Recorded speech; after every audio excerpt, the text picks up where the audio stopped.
Hello everyone, welcome back. This is S.C. Coleman, author.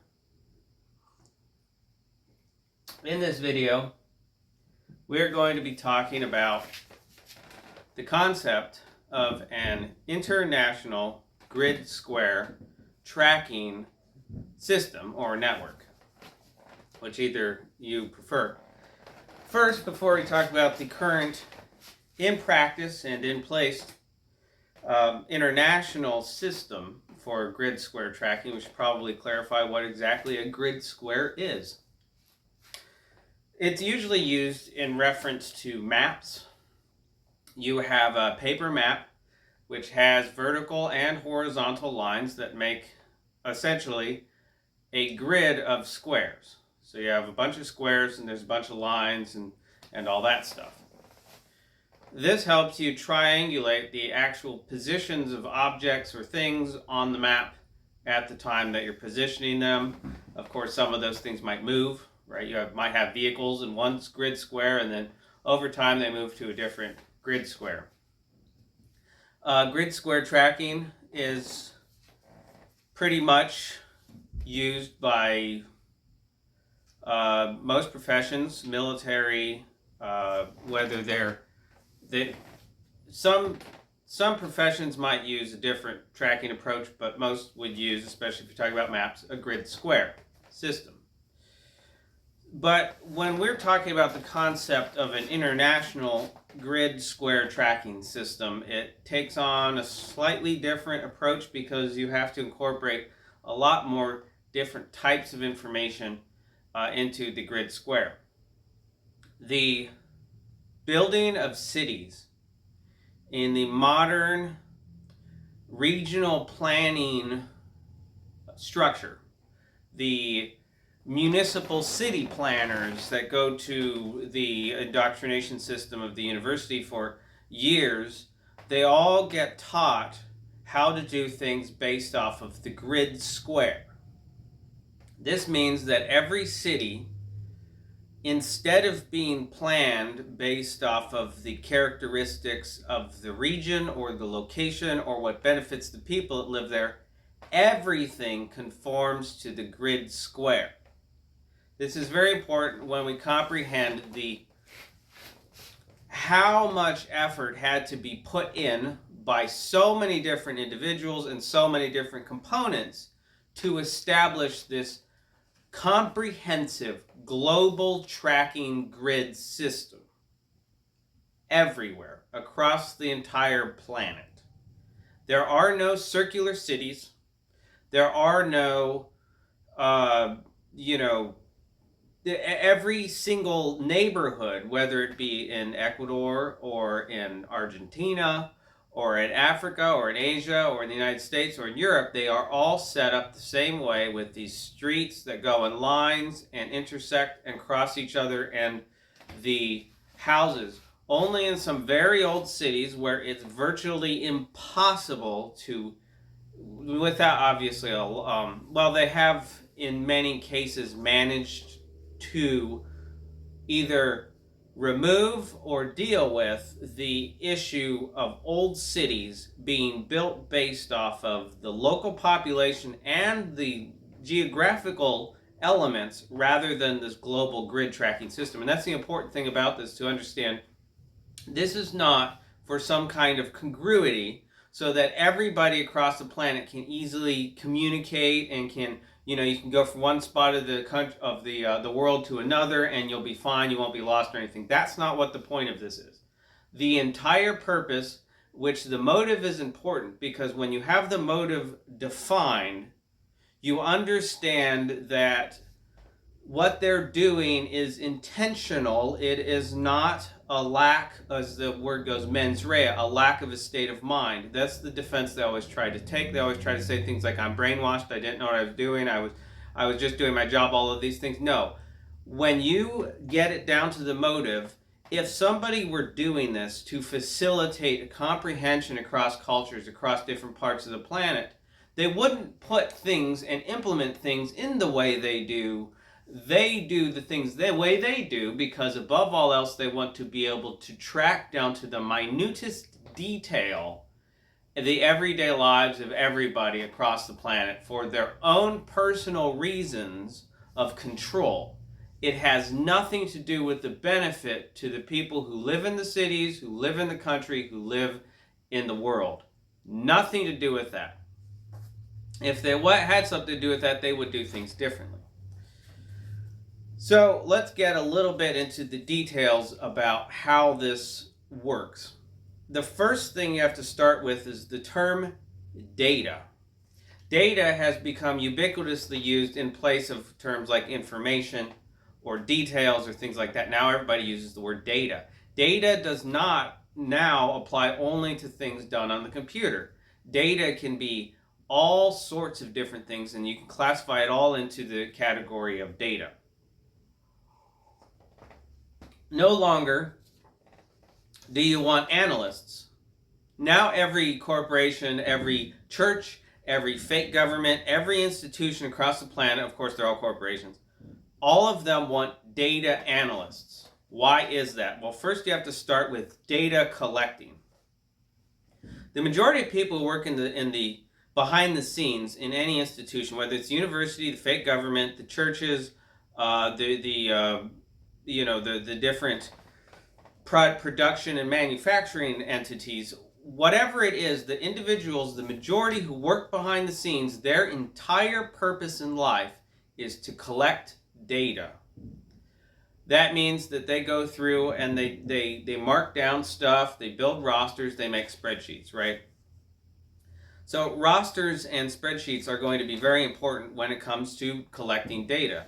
It's not just important to collecting data, it's also important to sharing data, which we get into our next element, which is the Memorandum of Understanding or Memorandum of Agreement. They're essentially the same things, MOUs or MOAs. In the majority of these MOAs and MOUs, you find entities like the so-called Department of Transportation, Department of Energy, Department of Education, Department of the TSA, the U.S. Customs and Enforcement garbage. All of these entities just about have MOAs and MOUs signed with each other promising to share the data that they collect.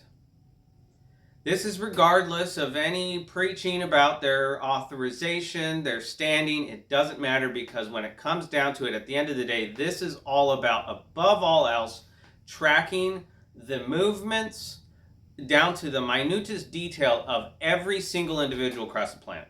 So of course they're all going to do this, and they're going to share it with each other, and I guarantee most of this sharing is done through AWS, the Amazon system, because you have Amazon Gov, right? AWS Gov.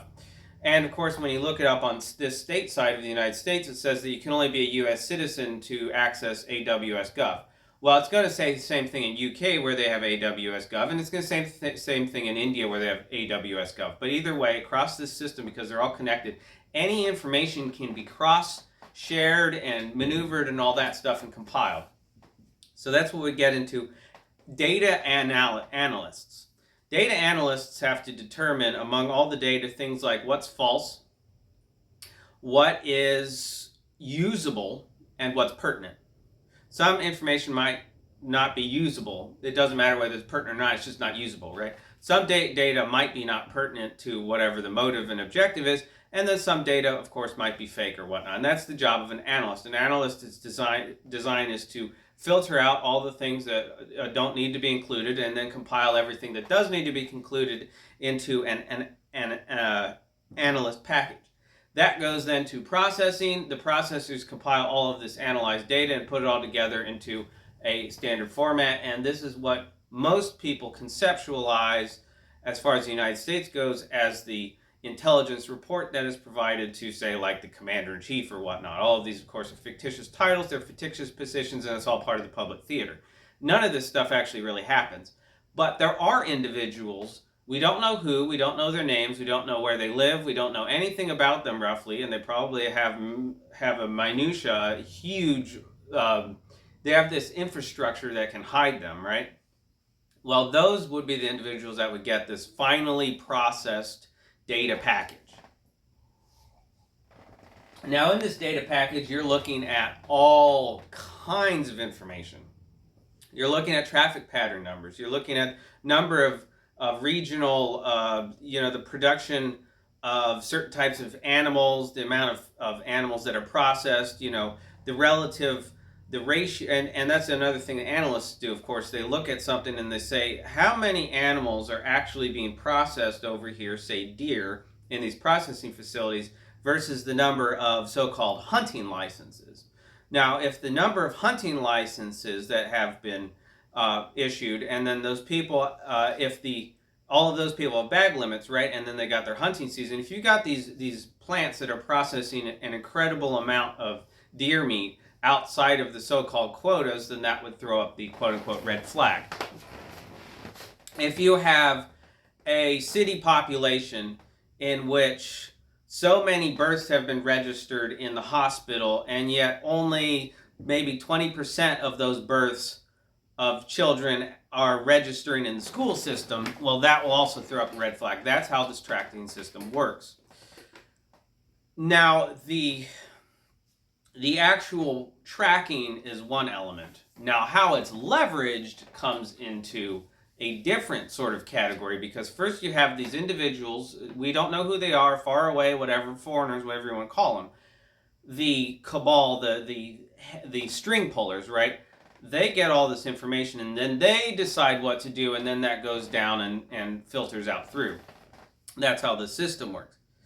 So before we move on to exactly how they leverage it, how they use it in a strategic approach and tactical approach, well, first look at an example. It's a sort of generalized example to kind of detail out the specific elements as they are used today in relation to, say, production. The production of things is very important.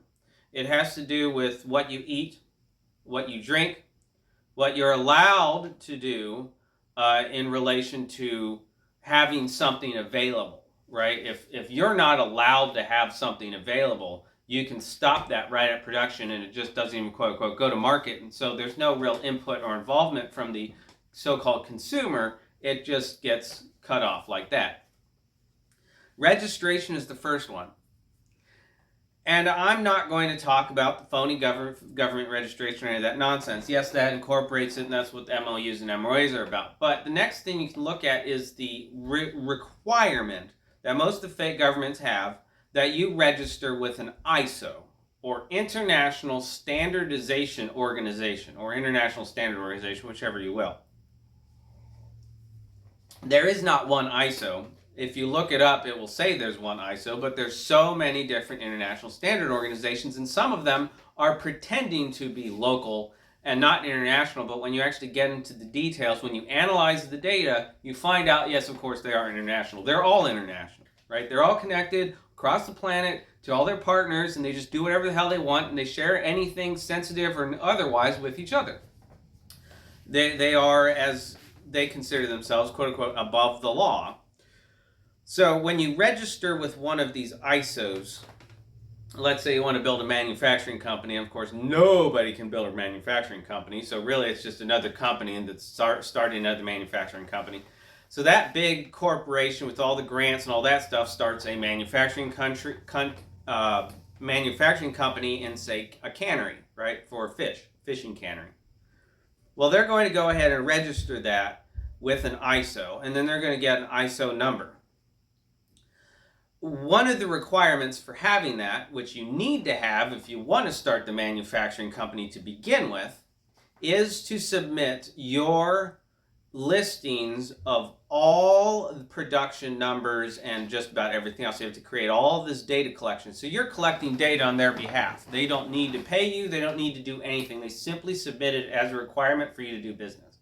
So then you do all this work and stuff, and you try to stay compliant, and you send in all this information. Well, with that information, what they can do is they can declare the set price of all those products. Okay, so first of all, you need to have the ISO to start producing. So you get the ISO to start producing, you submit all the data that you have about your production, and then they declare to you what you can charge. That is categorical price gouging that we have going on right now, because they can declare to all of these ISO companies, which you cannot do business without an ISO, right? That they have to set all their prices equally. And these people who comply with this, mind you, are traitors. The actual compliance to this is treason, because that is assisting enemy agents to enact economic warfare on this country and all the other countries across the planet. Of course, that is the textbook definition of treason. You are assisting an enemy function to attack your relative neighbors or cohorts or whatnot. Now, the next thing they do is they can determine the effect of these set prices using bank records. They, of course, have access to absolutely everything, because it's all based off of who pulls the financial levers, so to speak. And I'm sure in many cases people will say it's like BlackRock or whatever. It's not, right? It's none of those. You won't know who they are or what they do, because they don't want you knowing, for obvious reasons. If you know, then you can do something about it. So yeah, the bank records corroborate the outcome of their price setting, and if something's not working right, then they're going to, of course, harness the whole system to determine what that is and what they need to fix and get back on track. It's all essentially just number crunching, numbers on paper, everything like that, except most of the work is done by the lowest level for no incentive. It is simply a requirement to do business. But however, when you look at it, another way that it is navigated is through the incentivizing system. And the incentivizing system you can't think of as, say, bonuses, right? It's not for doing something good. The incentivization system is specifically used to establish, it's a tactic to establish more control. You incentivize this side and de-incentivize, meaning remove funding and financial resources to this side over here. If you have a region that pops up as a red flag, low on school enrollment numbers, high firearm purchasing numbers, in proportionate number of deer being processed in facilities relative to the hunting licenses and bag limits that have been approved, all of these different mechanisms, that location will be financially de-incentivized, meaning that all of the stuff will get pulled out.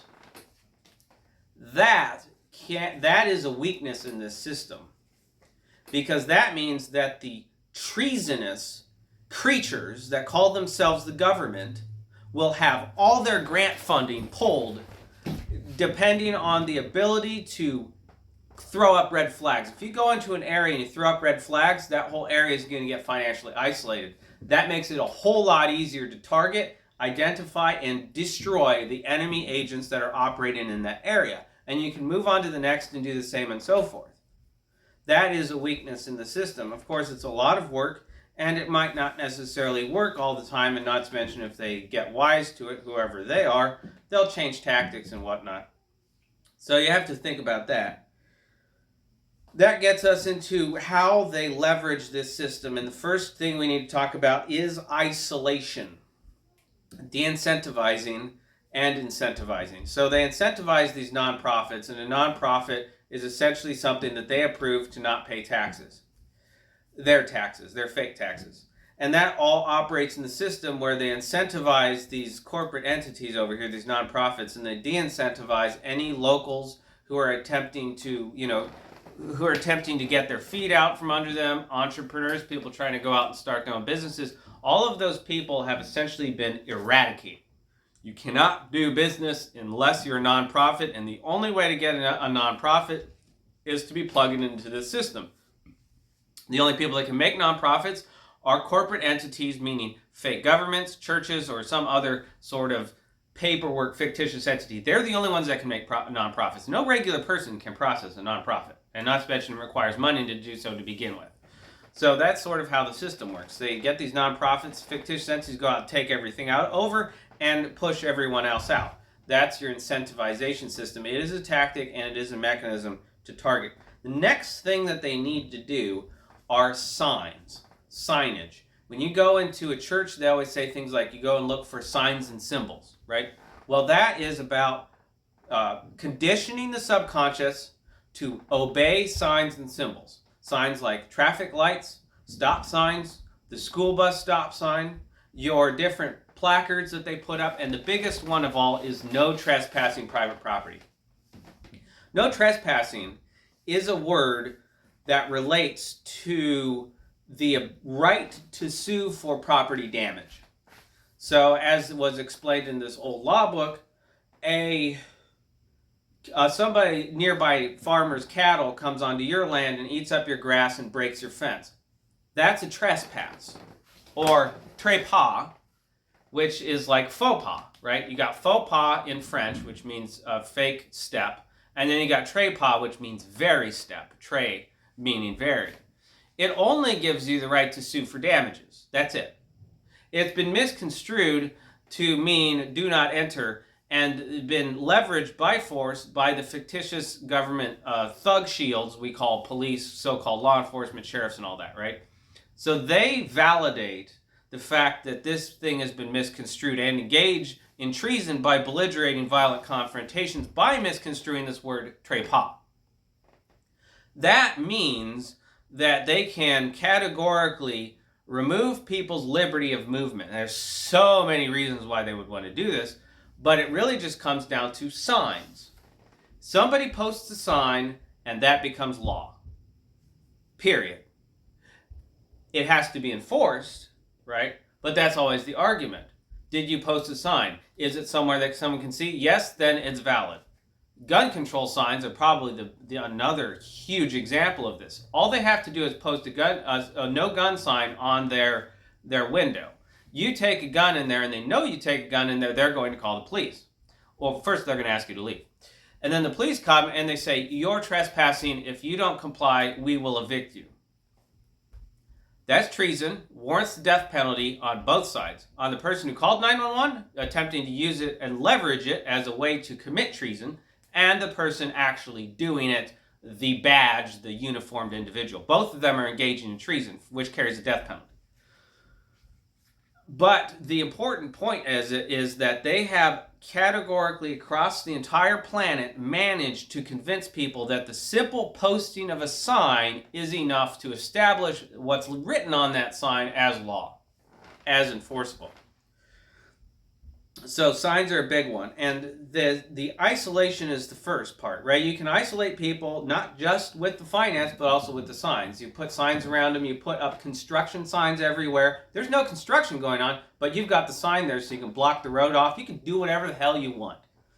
People obey signs, they don't obey anything else except for money, right? Those two things. Now the next thing is insulation. Isolation is a tactic used against their problematic regions or their problematic individuals. It's a tactic in warfare, but of course they'll pretend like they're above all that. They don't get their hands dirty and so forth. Insulation is sort of a defensive tactic. You could think of, I suppose it could be used aggressively in relation to an attack, but insulation generally is used for themselves.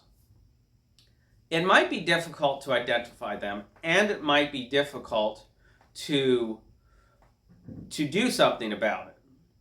But if you look for the places that are the most insulated, there you will more likely find somebody important, because they always try to insulate themselves behind many layers. Just like the insulation in a house, you keep out the cold and the heat and all that stuff, right? You well insulate yourself. Well, in this context, you're insulating yourself with a field of either similarly looking individuals or people who are there to who are between you and the individuals that you're trying to control over here, or the other things you're trying to control, right?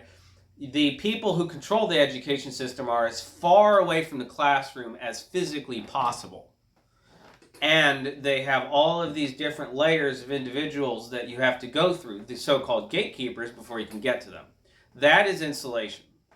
the places that you'll find individuals the most insulated would be in universities, because the universities, first, they have the city that they're in. That city insulates the university. Then the university has all these installations based off of medical and healthcare and grant money and all this other stuff, right? And these huge structures, and that's all insulated under the guise of educating children, so the children operate as a shield on the second level, because the first level is the city, the second level is the children, and then the third level you have, your researchers and all those people that are integrated, and they're important and they're protected and they have their secure facilities and ID cards and badges and all that stuff. And then you get even further in, and there's just so many layers, right? That you've got the principals, and you've got the chancellors, and you got the boards, and all of them. They help provide more insulation. So you have to go through so many different layers of insulation, and in every layer, the individuals are going to automatically be antagonistic. They are already trained that if you come to them for absolutely anything at all, while they're in their quote-unquote official capacity, that they need to show a face of strength. They need to represent themselves, which they usually think of as being a butthead, right? I could use a stronger word, but I think my meaning comes across. So first you've got isolation, then you've got insulation, and the next thing you have is diversion. If you can't figure out where they are, then the insulation, if you can figure out where they are, then they'll be insulated. But if you can't figure out where they are, none of this stuff matters. That's what diversions are for. All of these nonprofits that they're populating are diversions. BlackRock's a diversion. And Signs are diversions. They're all about the red flag that you throw up in front of the bull, right? They're getting you to go over here and go over there. Another tactic, of course, as we see with public theater, is the politicians that are suddenly antagonistic to each other, but then they become friends again, and then they're antagonistic to these people over there. So there's always some kind of conflict going on. And that's another diversion. See, distraction is one thing, but when you're trying to divert somebody, you're not just trying to distract them, say, look over here. You're trying to divert them by getting them to go in that direction, to go and do the thing over here rather than the thing over here. You're actually trying to engage them versus just a simple distraction where you're attempting to move their attention. It's not about that. It's actually trying to get you involved in something. So that's what these diversions are about. It's intended to get you to try to go after nonprofits, recognizing nonprofits as the enemy, recognizing the money laundering that goes to some other country like China or whatnot, right? That's the enemy, right? So they're diverting you. They're getting you to invest your resources, your ability, and your energy in the wrong direction. And it's the same thing in churches, where you will always have some type of drama, some type of rumors, some type of conflict going on. So that way you get involved in that and you don't see all of the other things going on or the true purpose of the institution to begin with. Signs are, of course, another way to divert you. And the easiest example, of course, would just be simply a rerouting sign. And you see it happening so often today, where across the entire country you have all these people going out there with their rerouting traffic signs, which are specifically placed in choke point areas to cause congestion. And then, of course, they manipulate the traffic light patterns. It's the opposite of what you would think, right? You would think that no cars are coming, another car comes this way, so the traffic light should change to green. Well, it's actually the opposite.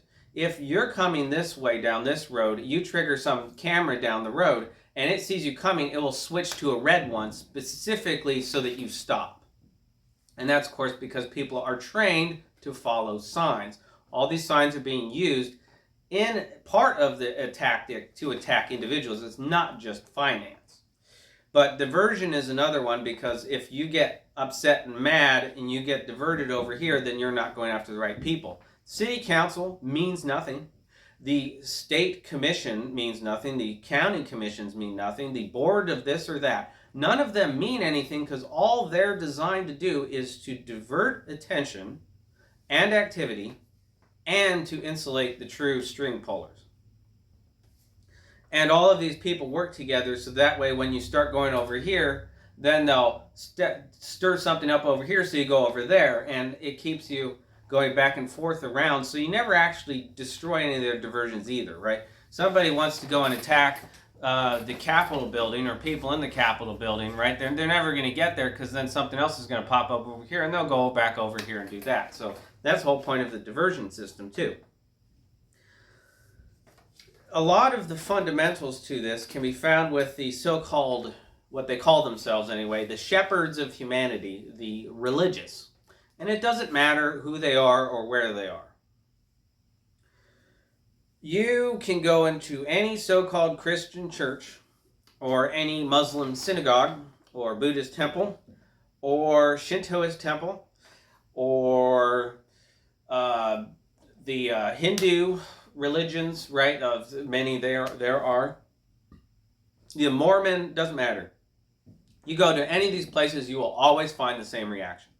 They don't want to talk about the logic behind it, and they don't want to talk about the written texts. What they want to do is repeat nice language, and they don't want you upsetting the individuals or causing a ruckus. And they will enforce this through rumors and spreading gossip. Every religious institution is like this. You cannot go into any religious institution and actually talk about religion or about what people would think of as religion or about the concepts or the logic and reason behind any of these things. You are not allowed to talk there. So that's where you get the first one. What institutions are most active to silence people? Churches. Churches are all about silencing people. That is a primary characteristic that comes up in this grid tracking square, ensuring that people are talking about what they're supposed to talk about. Now, the second one is going to be excessive social activities. This is a word used in the Cardinal Principles, the so-called government bulletin from 1918, which was the Cardinal Principles on the Reorganization of Secondary Education, published by the National Education Association. All of these signs and symbols and diversions to throw up, right? But the excessive social activities is very important. The church system, doesn't matter which so-called religion it is, but all across the planet, any of those institutions, all of them target excessive social activities. All of the Muhammadan, Islamic people, all of the Catholic, Protestant, Presbyterian, Pentecostal, Mormon, Buddhist, Shinto, it doesn't matter. All of them demonize activities that influence and encourage social activity. And they attempt to acquire the, quote, intellectual property of it. Christmas, the event, is all about the church. It's all about the birth of Jesus. Or it's all about sharing in the family. Everything they can possibly do to distract from the one element, which is actually going out and talking to people and what we call socialization, excessive social activities. They want only social activities involved in the church. So during Christmas, the only way to celebrate it is either with your family or in church. Leave your neighbors alone, right? And that's the one thing that they say all the time. Leave your neighbors alone. Do not get involved with your neighbors. Of course, there's so many that do, but most of those people get involved with their neighbors by calling 911 for ridiculous reasons, So that's something that's really important, is that above all else, they don't want you going out and conversing and engaging with your neighbors or people in the area because they can't control that. It comes down to, and they also can't track it. It comes down entirely with control and tracking. And so that's the reason why you have these neighborhoods where you can move into a neighborhood, no one knows each other, nobody wants to know each other, and everybody's distrustful of each other. Because it's all about discouraging excessive social activities. Halloween is an example there, where hallow is Dutch for hello, and it is in fact a celebration, not a celebration, right? It's not a celebration, it's not a holiday, it's none of these labels that they put on it. It is simply an activity to go around and say hello to your neighbors, so that in the coming months, like Thanksgiving and other things, you can go around and visit with people that are not in your family.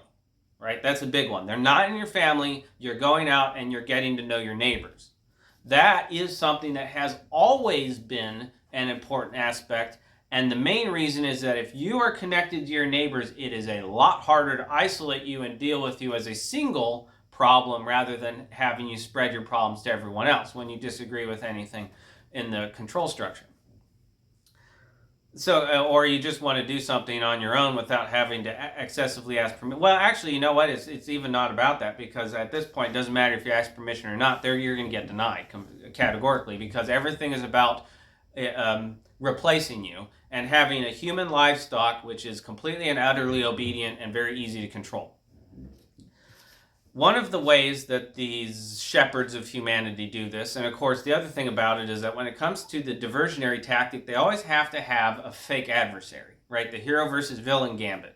The heroes and villains work together, and they have to constantly fight and be at odds with each other, because if you don't, then you don't have a story and it ends, right? So they can't have the story end. They have to have the villain and hero constantly fighting. The church versus the universities is the primary system we have right now of hero versus villain, right? The church are all these conservative, nice, the good moral values people, and they're always at fighting with the liberals who are all about freedom and integrity and instruction, as long as, of course, you're doing it according to these rules and regulations and you're getting permission and all that stuff, right? So you've got these two religious institutions that are fighting each other like villains and heroes, and they're actually working together, and they're always working together. That is important, because both of them will reflect the same type of brainwashing tactics as well. One of those is the recognition of position and place. You do not go to Dr. So-and-so because he's a skilled physician or anything like that. No, you go to my doctor, right? You go to a doctor. You go to a dentist or my dentist. Go see a dentist is what somebody will say. They don't say, go see the best dentist in your area. They don't say, go and review and find out who the best dentist is. They always say, just go see a dentist. When are you going to put your kids in school? Go put your kids in school, right? That's recognizing a location, a place. They never say something like, nowadays, they used to say something like, I want to go find a good school. My kids should go to a good school. No, nowadays they just say, go to school. Go, stay in school, right? They have all of these slogans and repetition. And all of it is built around the idea that the only thing that matters is a location or a position, not the experience, skill, or individual that is occupying it. Essentially just stuff shirts. Go talk to that shirt over there, and they know what to do because they wear that shirt. And that's it. That's the only reason. The next thing about this, and the possibly one of the most important ones, this is such a key pivotal point, and that's with the word trademark. Most people believe trademark, and if you Google it, it will say trademark is a registered logo or name with the such and such group, right? It doesn't matter if it's in India, if it's in Africa, if it's in Asia, South America, or North America, or Europe. They all have some institution where you have to go register a quote-unquote trademark. If you take that word and separate it, you get trade space mark, or the mark of a trade.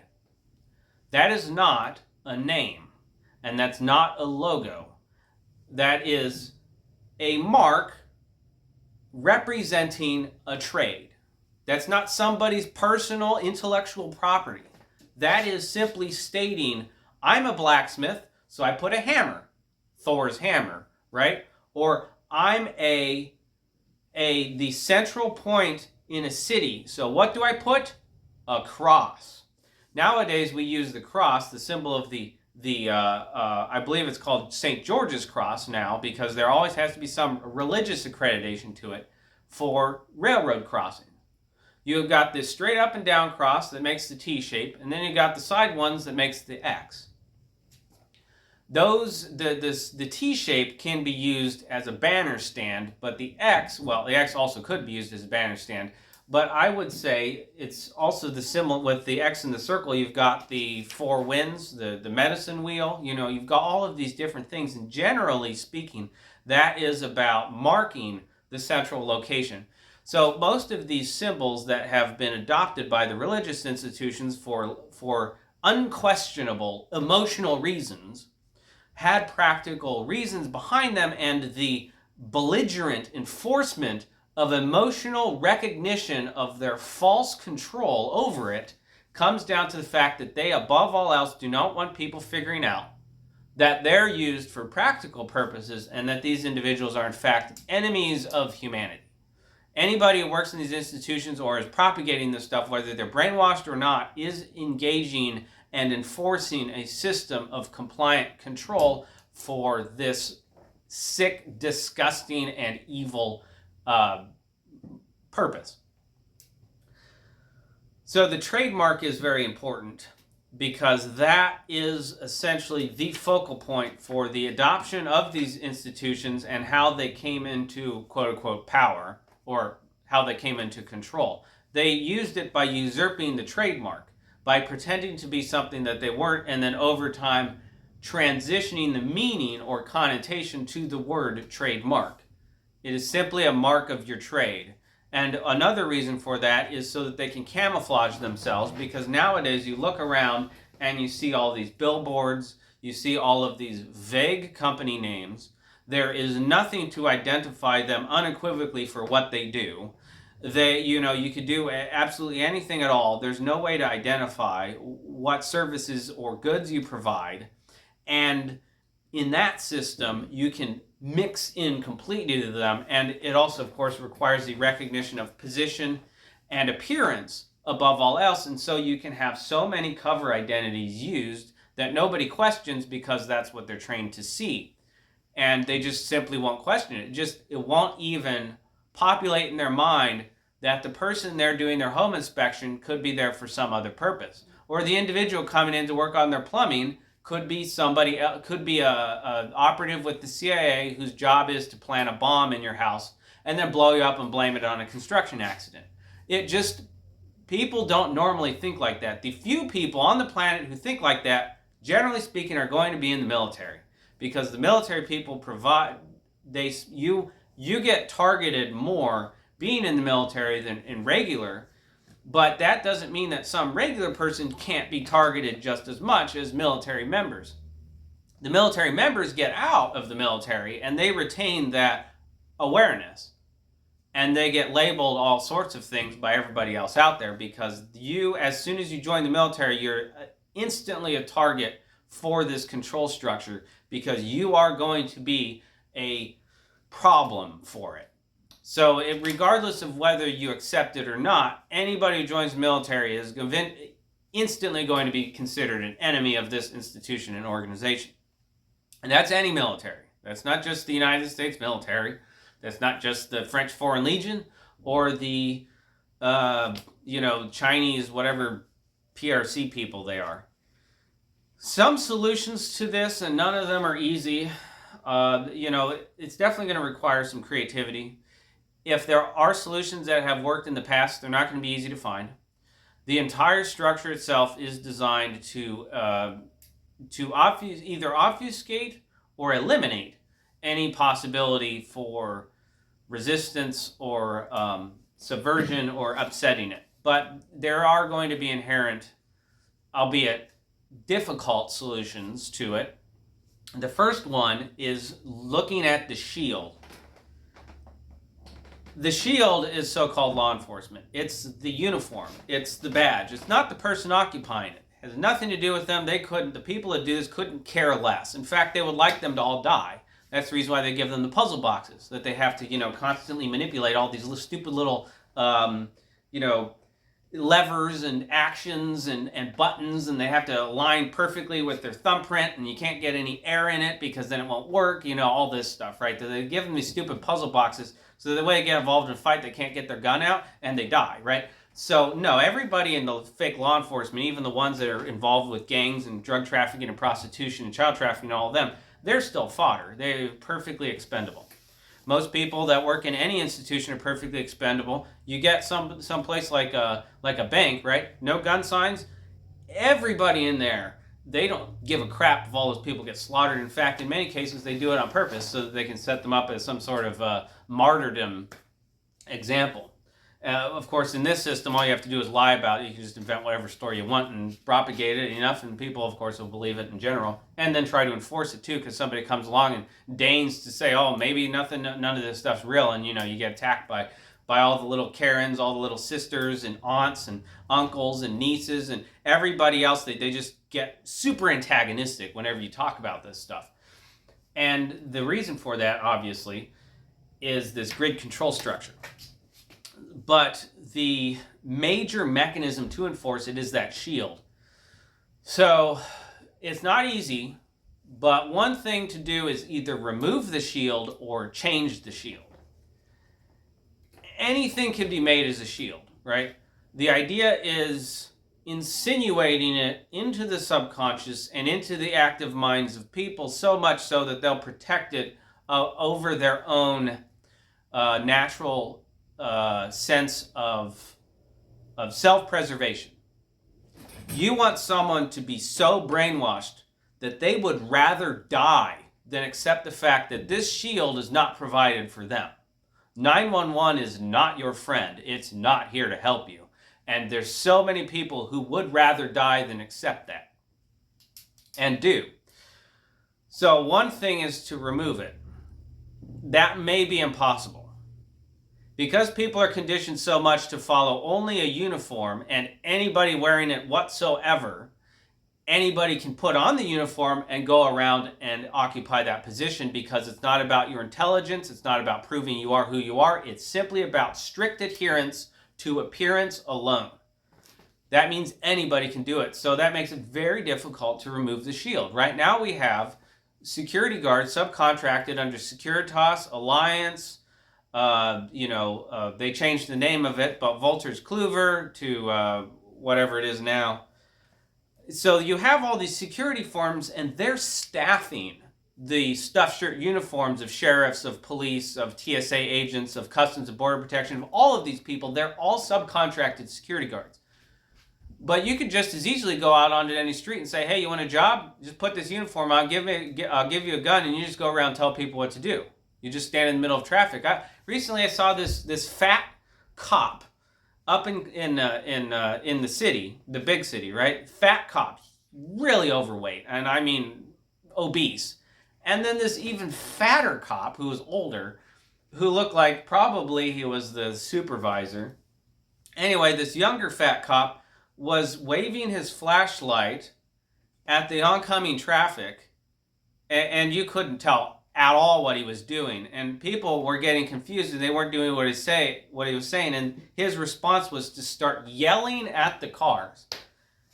That behavior is exactly what you would expect from a subcontracted security guard, and it's sad, but it's true that you can't really do anything about it easily. It takes a lot of effort to unseat this worship of the badge, of the uniform, of the position alone and not the individual occupying it. Another thing that could be done is to change it, to somehow maneuver the shield into something else which hasn't had so much time to be solidified. It's much easier to deal with something that people don't fully understand. It hasn't been fully seated in their subconscious. That's sort of one of the benefits to these like code enforcement or a natural resources officer or all of these other different labels that they throw on somebody. Of course, the difference being is that those people all get badges too, and so people just go around and say, oh, they got a badge, they must be legitimate, right? The badge alone, the wearing of the badge, or having something lanyard around your neck or an ID card, that's it. That's all you need. That's not good. That's very bad. And it is mostly leveraged by this control structure. But changing the shield to something else, to maybe get them to step out from behind the shield and change it into a sword and to go active and start attacking people, that might be enough to upset the embedded worship, religious worship of the badge, of the shield. The next tactic that might work in relation to this would be neutralizing the financial system. I don't think you can technically remove it, and it is very difficult to change. but there might be ways to neutralize it, making it so that even though they use it, either it will blow up in their face, or, because that's a neutralizing effect, is that if you can get that person's gun to, even though it shoots, blow up in their hand, that neutralizes the weapon, right? So you could somehow formulate a trap where they pull their financial isolation trigger and it completely decimates them. Like, for instance, pulling all their grant funding from the municipal corporation, thus meaning there's no paychecks for fake cops or no ability to subcontract to security guards, and basically all those little agents in the churches, the pastors, ministers, the Board of Education, Board of Trade, the City Council, the County Commission, all of them are sitting ducks. They have no support. They have no protection. You can go and take them out. No problem, right? And that's, I'm talking about in local communities where you actually know these individuals exist, because so many of them are fake identities, this label, that label. They just go around doing whatever the hell they want. And of course, censoring videos on YouTube talking about anything legitimate. But yeah, neutralizing the financial advantage is about as easy as changing or removing the badge. It just simply is so embedded and so prolific. The next thing is to try and disrupt the tracking mechanism, and I would say this is the one that most individuals do. If they're not trying to hide from it, which is a waste of time because it's impossible, because it's not actually based off of your individual capacity. The people doing this stuff, they don't care about you as an individual. They care about controlling the globe. You are just one blip on their massive spreadsheets and rosters. You might even be processed out as a bad number that just isn't worth anything, right? That could happen, and that happens a lot. You get these whole areas where these people are processed out, and they get sent somewhere to die, and there's always some explanation for it. They just slaughter this whole group of people over here who've been determined to be useless progeny, not worth keeping alive. So disrupting the tracking mechanism might help where you filter in false information, but it would of course have to be done very well to get past the analysts. There's a lot of very good analysts out there who have no clue what they're doing. I mean, the implications of what they're doing. They're just focused on doing their analysis and being good at that alone, but not the implications that it has for themselves or for everybody else. So they're processing all this information and doing a very good job at it, and in fact, assisting in their own demise. The last one, which kind of incorporates into the three first ones and is possibly the most difficult, is to upset the adherents. That is by no stretch of the imagination an easy task. And we saw that with COVID. There are simply so many people who will in fact die and will do whatever it takes to make everybody else conform to what they believe the world is. Their fantasy world. They will enforce it at all costs. The people who, the bimbos who come out of the school system and scream and yell and throw things and threaten 911 for simple stuff like, not taking your child to the bathroom because they're kicking and screaming and they don't want to use a public restroom, right? That's not a joke. That's real. You have people that do that. You have somebody who has a tether attached to their child to keep them from running out into traffic because they live in a city, and you get some lady walking down the street who just loses her mind and calls 911, and then the 911 people come out, and they're just subcontracted security guards, and then they get mad because the person told them that you can't do this to me and blah blah blah, and then they shoot the kid, right? This stuff's bonkers. It has to end, and the only way to end it is ultimately to ensure that not only do you, as far as you can, upset the adherence to it, meaning even if it's not just people going blatantly out and saying, I'm not paying property tax, I'm not paying any tax, and if somebody tries to do it, I'm going to go kill them, right? Even if it's something like that, that's highly unlikely and improbable and essentially outside of the realm of feasibility. But small things, right? You can get people to do small things. They just park their car headways in or backwards in. They back into a parking spot when the sign says front parking only. Stuff like that. All of those things. You go to a parking lot and this cop drives in there and he sees that every single person is ignoring their signs. He's going to do exactly what they do nowadays, which is somebody shows up who demonstrates superiority to them and they flee. They always run away. They drive off tires screeching, literally. Don't know how many times I've seen that. I've got like a Marine plaque on my back, on the bumper, and I'll drive into a spot and get out, and the cop takes off, or sheriff, or whatever. Right? They don't want, if they get in a fight, they want it to be in a fight with somebody who is afraid of the badge. They don't want to get into a fight with somebody who's going to win, because they're just security guards. They're just there to be thugs. That's it. But the actual upsetting of the adherence of people, it's so ingrained that the Matrix movie is possibly the most perfect metaphor for this system, being that so many people are inured or enamored or dependent upon the system that they will fight to protect it, regardless of the fact that the motive or intention for it is their ultimate demise, as has been declared with the depopulation strategies and all this other nonsense. So I don't really have any concrete solutions, anything that is 100% tried and true, perfect, will absolutely work. But one thing above all else is that many of us have no choice but to do everything we can to contest the international grid square tracking system that has been put in place.